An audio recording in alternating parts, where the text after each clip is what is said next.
நான் ஃப்ரிட்ஜில் எப்போதும் அதிகமாக ஸ்டோர் பண்ணுறதில்ல, அதனால் சிங்கிள் டோர் ஃப்ரிட்ஜ் தான் யூஸ் பண்ணுறேன். சின்ன ஃப்ரிட்ஜே நம்ம நீட்டாக க்ளீனாக வச்சுக்க முடியும். நான் என்னென்ன ஸ்டோர் பண்ணியிருக்கேங்கிறத காட்டுறேன். மழை காலத்தில் சீரக மிளகு ஸ்மெல் வர்றதுனால இதில் ஸ்டோர் பண்ணி வச்சுருக்கேன். அப்பளம் வெளியில் வைக்கும்போது ஃபங்கஸ் வந்துடுது, அதனால் ஃப்ரிட்ஜில் ஸ்டோர் பண்ணியிருக்கேன். கிச்சன் கண்டெய்னர்ஸ் எப்படி அரேஞ்ச் பண்ணுறதுங்கிற வீடியோவும் போட்டிருக்கேன், உங்களுக்கு தேவைப்பட்டால் பாருங்கள். இந்த சின்ன பாக்ஸில் இன்ஸ்டன்ட் காஃபி பொடி, சீரகம், மிளகு பொடி ஸ்டோர் பண்ணியிருக்கேன். அப்புறம் ஏலக்காய் பொடி,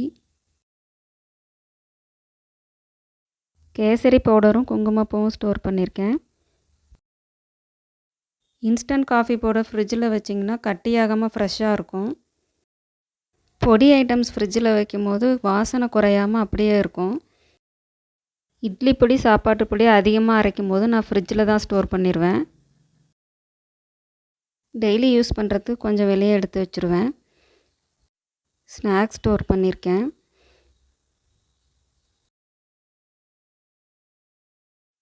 இந்த ஷெல்ஃபில் பேக்கிங் ஐட்டம் ஸ்டோர் பண்ணியிருக்கேன்.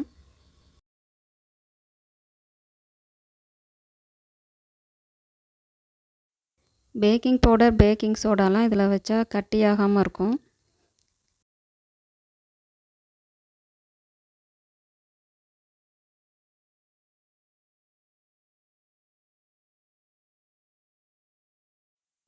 இந்த ஷெல்ஃபில் கடலை மாவு, சாம்பார் பொடி ஸ்டோர் பண்ணியிருக்கேன்.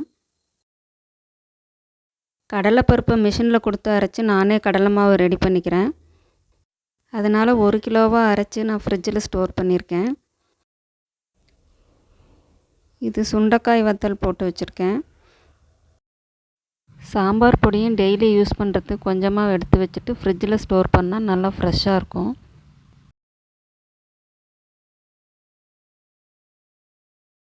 வினிகர், டொமேட்டோ கெச்சப் ஸ்டோர் பண்ணியிருக்கேன்.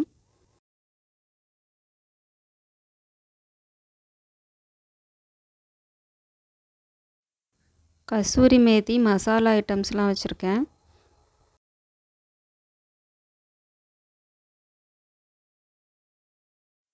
லாஸ்ட்டாக இருக்கிறது ரொம்ப சின்ன ஷெல்ஃபு. இது ரொம்ப சின்ன ஷெல்ஃபாக இருக்கிறதுனால என்னால் எந்த பாக்ஸும் வைக்க முடியல.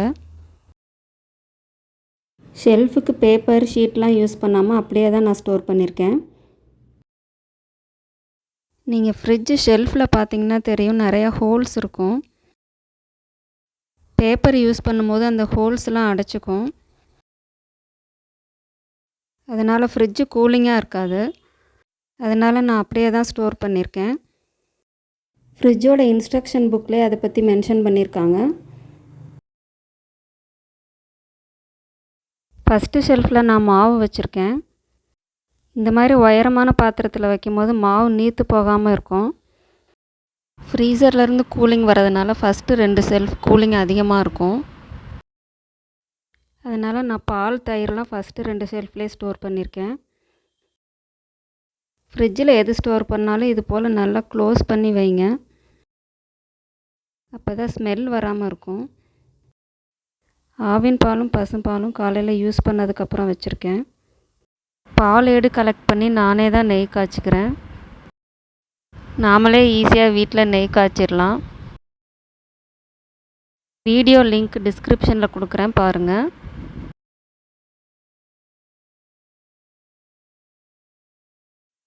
காய்கறிகள் ஸ்டோர் பண்ணுறதுக்கு நான் இது போல் அலுமினியம் கவர் தான் யூஸ் பண்ணுறேன். 10 டேஸ் வரைக்கும் கெடாமல் இருக்கும். கீரைகளையும் இதிலே ஸ்டோர் பண்ணிக்கலாம், நல்லா ஃப்ரெஷ்ஷாக இருக்குது. நல்லா வாஷ் பண்ணிவிட்டு ரீயூஸ் பண்ணிக்கலாம். காய்கறிகளை நான் சமைக்கும் போது தான் வாஷ் பண்ணிக்கிறேன். கீரையை கல்லுப்பும் மஞ்சப்பொடியும் போட்டு வாஷ் பண்ணுவேன். வெஜிடபிள் ஸ்டோர் பண்ணுறதுக்காக நான் பாக்ஸ் எதுவும் வாங்கலை.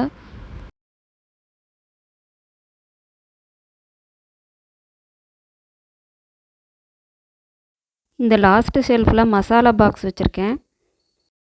பொடி பண்ண வெல்லமும் பனை வெல்லமும் ஸ்டோர் பண்ணியிருக்கேன். ஃப்ரிட்ஜில் கேப் இல்லாத மாதிரி நிறையா திங்ஸ் அடைச்சி வச்சா ஏர் சர்க்குலேஷன் இருக்காது, கூலிங் கம்மியாயிடும்.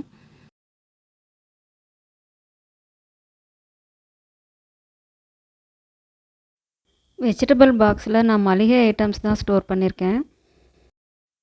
மைதா ரவை வெளியில் வைக்கும்போது பூச்சி வந்துடுது, அதனால் நான் ஃப்ரிட்ஜில் ஸ்டோர் பண்ணியிருக்கேன். ஒரிஜினல் மஞ்சள் பொடி கிடைக்கும்போது மொத்தமாக வாங்கி ஸ்டோர் பண்ணிக்குவேன்.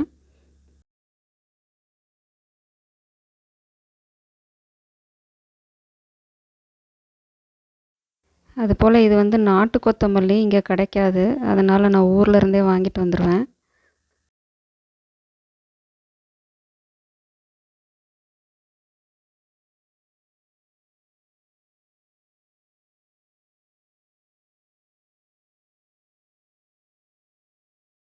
துருவின தேங்காவை நான் எப்போதும் ஃப்ரீசரில் தான் ஸ்டோர் பண்ணிக்குவேன். 20 டேஸ் வரைக்கும் கெடாமல் அப்படியே இருக்கும். இஞ்சி பூண்டு பேஸ்ட்டும் பட்டரும் ஸ்டோர் பண்ணி வச்சுருக்கேன். நான் வீட்டிலே நெய் காய்ச்சறதுனால பால் ஏடு ஸ்டோர் பண்ணி வச்சுருக்கேன். ஃப்ரீசர் ட்ரேயில் பாலும் சீஸும் வச்சுருக்கேன். பன்னீர் ஸ்டோர் பண்ணி வச்சுருக்கேன்.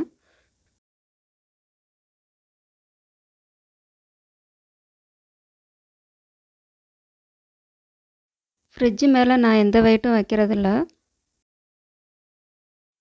இபி கார்டு, ப்ரிஸ்கிரிப்ஷன் இந்த மாதிரி உடனே எடுக்கக்கூடிய ஐட்டம்ஸ்லாம் ஃப்ரிட்ஜு கவரில் வச்சுருக்கேன். என்னோடய பொண்ணுங்க சின்ன வயசில் வரைஞ்ச க்ரீட்டிங் கார்ட்ஸும் இதில் இருக்குது. இந்த ஃப்ரிட்ஜிலையும் நிறைய ப்ராப்ளம்ஸ் வருது. அதில் மெயின் ப்ராப்ளம் என்னென்னா வெஜிடபிள் பாக்ஸ்க்கு அடியில் நிறைய தண்ணி தேங்கியிருக்கும்.